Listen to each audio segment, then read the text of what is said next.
Howdy, readers. I'm Jason. This is Chapter and Verse, and I am here tonight to do what might be seen as a kind of unexpected video, an unusual video, given my age and my sex and the things I'm interested in. So my wife, Kelly, her channel is Books I'm Not Reading. She is co-hosting a year-long read-along with Kate Howe and Katie from Life Between Words. And they are reading their way through Maud Hart Lovelace's Betsy-Tacy books, as well as the other Deep Valley books. And so this is a series, the Betsy-Tacy series, that Kelly has loved for a number of years now. She discovered them when we lived in Missoula. And with this read-along, Kelly has been kind of nudging me to read at least the first 4 books, right? And those are the books that deal with the characters when they're still little girls. And so I finally said, all right, what the hell? I will read them. And so I have. In the last month, I have read the first book in the series, Betsy-Tacy, which was published in 1940. And I just finished the other day the second book, which is Betsy-Tacy and Tib, which was published in 1941. And as you can see, I've got a few stickies in the book, a few little flags in the books. All right, so clearly I am not the target audience. These are books written for little girls primarily, and books that have a real strong kind of nostalgic pull on the hearts of women who either read them as little girls themselves or who encountered them like Kelly as adults, and whose childhoods were really kind of summoned up by the reading of these books. So as a 44-year-old man who had never read the Betsy-Tacy series, and whose favorite authors include Philip Roth and Cormac McCarthy, I am probably not the target demographic for these. However, I was completely charmed by these 2 short novels. I don't know that I have ever read any children's literature that was more a celebration of the imagination of kids than these 2 books. I mean, chapter after chapter, it's really just a question of what kind of, not just mischief can these little girls get into, but, I mean, how far can they stretch their imaginations? And there seems to be no limit, really. So in Betsy-Tacy and Tib, and I found myself laughing at this. And that's the other thing. The books are incredibly humorous. But so Betsy-Tacy and Tib are hanging out and trying to find something to do, as little kids will. And Betsy, who is the idea one of the duo, then trio, says, "I know. We'll learn to fly." "To fly?" cried Tacy and Tib. "To fly," answered Betsy positively. "Birds can fly. Why can't we? We're just as smart as birds." Tacy and Tib didn't answer, and Betsy went on. "Smarter. Did you ever hear of birds going into the 3rd grade the way we're going to do this fall? We can fly just as well as the birds, only we have to learn how, of course, and that's what we're going to do right now." And so they set off trying to learn how to fly. And reading this second book, I found myself panicked frequently, feeling like somebody should be calling the paramedics, just in case, right? So they're jumping out of trees, trying to learn how to fly. They're building a little house in Tib's basement out of boards and kind of logs and half logs with no adult supervision. And of course, I was thinking they were going to be crushed. I kept imagining, the book has these charming little illustrations. And I kept picturing the next chapter starting with an illustration of Betsy-Tacy and Tib with little X's for eyes, because they had died from jumping out of the trees at heights of, oh gosh, I don't know what that is. That looks like it's probably 7 feet. Had the log house collapse on them.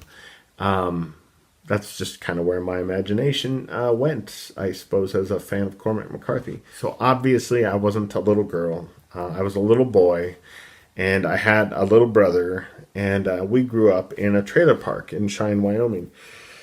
And we grew up at a time. I was born in 1975. We grew up at a time when it was still kind of permissible and normal for children to explore their neighborhoods and kind of see what they could see and see what kind of mischief they could get into. And I have so many pleasant memories from my childhood of that very thing, right? We had a street at the back of our trailer park that would always flood after it rained. And we would take milk cartons, right? Dairy Gold milk cartons, and we'd cut them in half. And we'd go back there and we'd catch tadpoles. And so just things like that. These books really just put me in mind of, right? Children exploring their world and making of it a place for adventures. I remember when I was a kid, my dad, who's a very good carpenter, my dad built my brother and I a toy box, a wooden toy box. And it was big and it was beautiful and it had these beautiful hinges and it was stained and it was just glorious. And one day my brother and I went into our parents' kitchen in the trailer house where we grew up. And we took all of the non-perishable food, right? All of the canned goods, all of the bread, the spices, everything out of the kitchen. And we set our bedroom up like a store. Okay, and we arranged everything in rows, etc., etc. We priced things. And we had these little brown aprons that we put on. And we went and got mom and dad's broom. And we had our parents come in to our little store and buy all of their food back. And they were really good sports, right? They came in, they shopped, they decided between things, etc., etc., and they bought their dry goods back. And it was stories like that from my childhood that these books reminded me of. There's a scene in Betsy-Tacy and Tib where they're left alone, right? Because this was a time, right? The books take place around 1910, 1915. And this was a time when children could still be left alone for a few hours. And I think they're 8 years old in this book. And they make what is called everything pudding, where they take a skillet and they put it on the stove. And they put a little bit of everything from the kitchen into the pan and mix it up. And it reminded me a little bit of a dessert that my brother and I made once for our grandmother. And it was Cookie Crisp, and it was Goober Grape, that peanut butter and jelly, the striped mixture.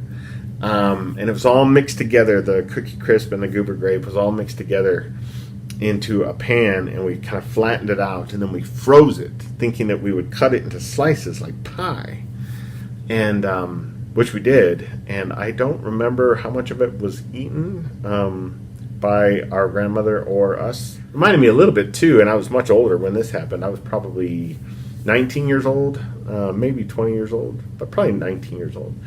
And I thought how great it would be to melt down Starbursts in a pan and use it almost like a kind of Starburst flavored magic shell over ice cream. And so I did. I took a bag of Starburst and I melted them down in a pan, and it was all going according to plan. And then I poured them over ice cream. They turned into, I wouldn't even call it Starburst glass, right? Because glass, the word glass implies that it could be broken. And I was unable to break these kind of shells over the ice cream with a knife or with a spoon. It solidified in the pan. I had to throw the pan away. So the everything pudding chapter reminded me a lot of that, and just throughout the books, I was just reminded of what it felt like to be a child in the late 70s and early 80s. It's the same kind of appeal, right, that a show like Stranger Things has for me. That show, these books, right, they get it. Right, they get it. They understand what it was like to be a child at a specific point in time, at a specific place, and just how beautiful a thing that was. And speaking of place, right, so these are set in Minnesota. Maud Hart Lovelace is a Minnesota writer, but I find myself wondering why they're so little known outside Minnesota, despite the fact that they have been reprinted by Harper Perennial as modern classics, right? So the first 4 books, all right, when the girls are still quite little, are collected in this volume, the Betsy-Tacy Treasury. And then the other books, right, that follow them through their teen years and their early adulthoods, I want to say there are 6 of those, and those are collected in 3 volumes, I think it is. So seek them out by all means, and check out the videos that Kelly and Kate and Katie have done, their announcement videos, as well as their videos on the first 2 books, which Kelly and Kate have put up. I don't think Katie has put one up yet on the first 2 books.